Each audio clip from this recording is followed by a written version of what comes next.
इथं राखेच्या संदर्भात बोललं जातं, ते राख कलेक्ट करणारी गँग, वाळू गँग, भूखंडवाली गँग, सगळे गँगच आहे तिकडं. पण ते गँग आता सुतासारख्या सरळ करायच्यात त्यांना, त्याच्यामध्ये त्याला इलाज नाही.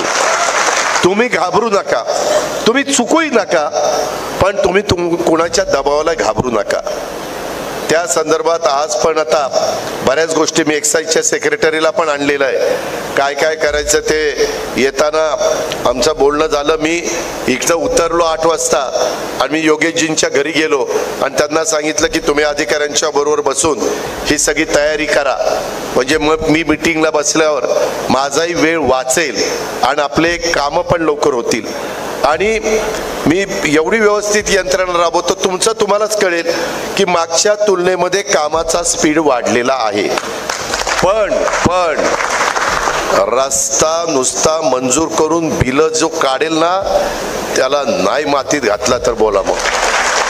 तो रस्ता दाखवावा लागेल. पहिले फोटो ते जे एक्झिक्युटिव्ह इंजिनियर असेल, डेप्युटी इंजिनियर असेल, तसले लाड अजिबात होणार नाही. जो पैसा आहे तो पैसा सत्कारणी लागला पाहिजे, पैसा हिशोब नीट लागला पाहिजे. मी पण 5 पैसे कोणाचा मिंदा राहणार नाही, पण जो पैसा दिला जाईल, आता उद्या इथंही पैसे जे काही तुझ्या खुर्च्या बिरच्या तुटल्या, कुठं बळीराम तुटला म्हणत होता, तेही चांगल्या पद्धतीने आपण करू. पण ते केल्यानंतर टिकवण्याचं काम तर तुमचं आहे ना. कमी येऊन बघू, तुटली काय खुर्ची, मी करून देईल ना, पण तुमचं तुम्ही स्वच्छ ठेवलं पाहिजे.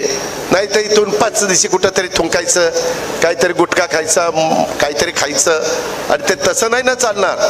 तुम्हालाही चांगल्या सवय लावून घेतल्या पाहिजे. कुठं बाहेर गेलं की काहीतरी मी तर मला शाल घातली ना, त्या ह्याच्या शाली असतात ना आमच्या पंढरपूरला टाकतात तशा जरीच्या, त्याच्यातला कागद तसाच. हार आणला ना, ते पिशवी असते तिथेच मी पहिली ती पिशवी उचलतो. मी आता उचलायला सुरुवात केल्यावरती लाजगाजत, नाही दादा राहू द्या, दादा राहू द्या. मग तुला मी उचलेपर्यंत कळलं नाही का तुझी अक्कल कुठं घाण टाकली होती. नका ना आणू, शाली आणू नका, टोप्या घालू नका, मला त्याच्यामध्ये हार घालू नका. येऊन नुसता नमस्कार करा, तो मला प्रेमाचा वाटेल. पण भला मोठा हार, जेवढा मोठा हार तेवढी भीती वाटते. यायला काहीतरी याने कुठंतरी मारली, काय मारली ती बघा तुम्ही. आणि त्याच्यामुळं ते हाराचा बोजा आहे आता आपल्या मानगुटावर. सुरती चिन्ह काही देऊ नका. कर्मधर्म संयोगाने, आई बापाच्या कृपेने, चुलत्याच्या कृपेने बरंच चांगलं चाललंय आमचं. काही देऊ नका, फक्त प्रेम द्या. माझा नमस्कार घ्या, तुमचा नमस्कार करा, पायाही पडू नका. मी जाहीरपणे सांगतो, आजचे पुढारी पाया पडण्याच्या लायकीचे नाही. ज्याच्या पाया पडतात त्याची हिस्ट्री आठवा. अरे म्हणाल मी कुणाच्या पाया पडलो, कुणाच्या पाया पडलो. आई बापाच्या पाया पडा ना, गुरूंच्या पाया पडा. तुम्हाला जो गुरु म्हणून शिकवतो त्याच्या पाया पडा ना. पूर्वी यशवंतराव चव्हाण, वसंतराव नाईक मोठी माणसं होती, आबाळा एवढी मोठी माणसं होती, त्यांच्या पुढे नतमस्तक होऊ ना.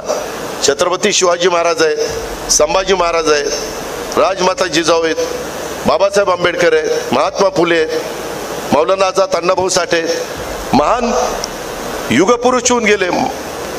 किती महिला, किती जणांची नावं घेऊ. पण ह्याच्यामध्ये जे फार म्हणजे वाईट वाटून घेऊ नका युवकांनो. मी तुम्हाला हे तरुणांच्या करताय बरं का, तुम्ही तुमच्या की तुम्ही त्या संदर्भामध्ये उगीच पाया पडत, मग त्याच्यात लाचारी पत्करल्यासारखं वाटतं. का पाया पडायचं? आपण असं परत नमस्कार करू ना. आपण पूर्वी काय म्हणायचो, राम राम किंवा नमस्कार म्हणायचो का नाही, सलाम वालेकुम, काय हरकत आहे. आपण सगळ्या जाती धर्माचा आदर केला पाहिजे. कुणाचाही आपण त्या ठिकाणी मनात आडी ठेवता कामा नये. ही पण माझं तुम्हाला सगळ्यांना मला खूप बोलण्यासारखं आहे, परंतु मला बळीराम, तू आणि तुझ्या प्रत्येक बाकीच्या कार्यकर्त्यांनी किती सभासद केले, पुढच्या वेळेसपासून ते पण सांगितलं पाहिजे. वेगवेगळ्या सेलनी काय केलं, त्याच्यामध्ये बाकीच्या कमिट्या करताना जे आमचं सूत्र आहे त्या पद्धतीने मी कमिट्या करीन. म्हणजे राज्याचे उपमुख्यमंत्री अजित पवार आज बीड दौऱ्यावर असून तिथे त्यांनी विविध कामाचा आढावा घेतला. त्यानंतर त्यांनी बीडमधील स्थानिक नेते, कार्यकर्ते, पदाधिकारी यांची भेट घेत संवाद साधला. युवा संवाद मेळाव्यातील भाषणामधून अजितदादांनी कार्यकर्त्यांना, युवा नेत्यांनाही संबोधित केलं. अनुभवाचे उपदेशाचे 4 बोल ऐकवत अजित पवारांनी यावेळी कार्यकर्त्यांना काही कानपिचक्याही दिल्या. प्रचार प्रसार आणि संघटन मजबूत करण्यासाठी काय करावे याच्या मार्गदर्शक सूचनाही अजित पवारांनी दिल्या. मात्र या भाषणादरम्यान त्यांनी तुफान फटकेबाजी केली. कर्मधर्म संयोगाने, आईवडिलांच्या कृपेने, चुलत्याच्या कृपेने बरं चाललंय आमचं, असं विधान अजित पवार यांनी केलं. आपल्या यशाचे सर्व श्रेय अजितदादांनी शरद पवार यांनाच दिल्याने राजकीय वर्तुळात चर्चांना उधाण आले आहे. सुमारे 2 वर्षापूर्वी राष्ट्रवादी काँग्रेसमध्ये फूट पडली. अजित पवारांनी शरद पवारांची साथ सोडली आणि ते महायुतीत सामील झाले. या फुटीमुळे प्रचंड गदारोळ झाला, खळबळ माजली.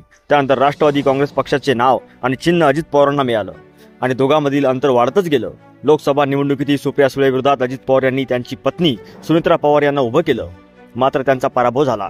काही काळापासून शरद पवार आणि अजित पवार हे वेगवेगळ्या कार्यक्रमानिमित्त बऱ्याचदा एका मंचावर आलेले होते, पण ती फक्त औपचारिक भेट होती.